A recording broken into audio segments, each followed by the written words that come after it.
அன்பர்களே, வணக்கம். நிறைய பேருக்கு ஒரு பிரச்சனை இருக்கு. தூக்கத்துல பயந்து சத்தம் போடுறது.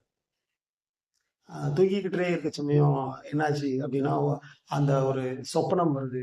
உடனே பயந்து ஓன்னு சத்தம் போடுறது, எந்திரிச்சு அந்த விபூதி பூசுறது, இந்த மாதிரி ஒரு பழக்கம் கொஞ்சம் பேர் இருக்கு. இது குழந்தைங்களுக்கு இருக்குது, பெரியவங்களுக்கு இருக்கு.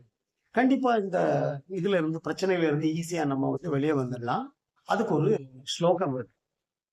ஒண்ணு இல்ல 2, 3 ஸ்லோகம் இருக்கிறது. இன்னைக்கு நான் ஒரு ஸ்லோகத்தோட மீனிங் நான் சொல்லிடுறேன். எப்படி சொல்லணும் அப்படிங்கிறத பார்ப்போம். ராமம் ஸ்கந்தம் ஹனுமந்தம் வைணதேயம் பிருகோதரம் சயனே எஸ் மரேன் நித்யம் துஸ்வப்ன தஸ்ய நஷ்யதி. ராமம் ஸ்கந்தம் ஹனுமந்தம் அப்படின்னா அந்த ஸ்லோகத்துல என்ன சொல்லுது? ராமம் அப்படின்னா நீ ராமம் எல்லாருக்கும் தெரியும், ராமனை நினைத்துக்கொள். ஸ்கந்தன், ஸ்கந்தனை யாரு? முருகனை நினைத்துக்கொள். ராமன், ஸ்கந்தம், ஹனுமந்தம், அது யாரு? ஹனுமந்தம், ஹனுமான். ஹனுமானையும் நாம் நினைக்கணும். ராமம், ஸ்கந்தம், ஹனுமந்தம், வைணதேயம். இது கண்டிப்பா நிறைய பேருக்கு தெரியாது. அது என்னது வைணதேயம்னா யாரு அப்படின்னா, வைணதேயன் அப்படின்னா கருடன் அப்படின்னா. ஏன் அப்படின்னு அவருக்கு அந்த பேர் அப்படின்னா, அவங்க அம்மாவுக்கு பேரு வினதா. வினதாவினுடைய மகனாக பிறந்ததால் அவருக்கு பேரு வைணதேயன் அப்படின்னு வந்துச்சு. இப்ப கருடனையும் நம்ம நினைக்கிறோம். ராமம், ஸ்கந்தம், ஹனுமந்தம், வைணதேயம், விருகோதரம். அது என்ன விருகோதரம் அப்படின்னா யாரு அப்படின்னா, விருகோதரம் என்ன அர்த்தம் அப்படின்னா, விருகோதரஹா சான்ஸ்கிரிட்ல விருகஹா அப்படின்னா என்ன? ஓநாய் அப்படின்னு அர்த்தம். விருக்கா பிளஸ் உதரகா விருகோதரம்.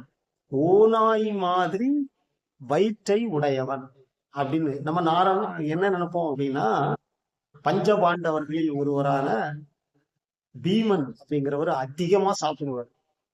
ஆனா அந்த எதை கண்டாலும் சாப்பிட்டுட்டே இருப்பார்.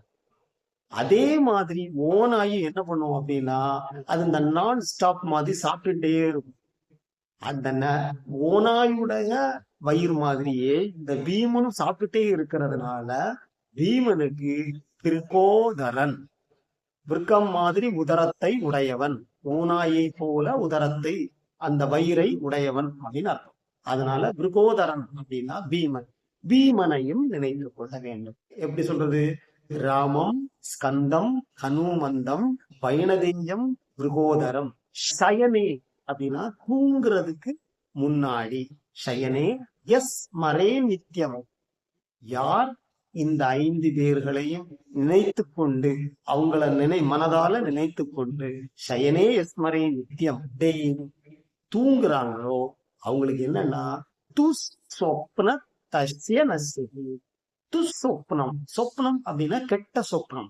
அந்த கெட்ட சொப்னம் இல்லாமல் போகும் அப்படின்னா நம்மளும் ட்ரை பண்ணி பார்ப்போமா? கண்டிப்பா அத ராத்திரி தூங்குறதுக்கு முன்னாடி இந்த ஸ்லோகத்தை நீங்க சொல்லிட்டு நீங்க தூங்குனீங்க அப்படின்னா கண்டிப்பாக அந்த கெட்ட சொப்பனத்திலிருந்து நீங்க விடுபட்டுலாம் அப்படிங்கிறத கண்டிப்பாக ஒரு வாட்டி நீங்க செஞ்சு பாருங்க.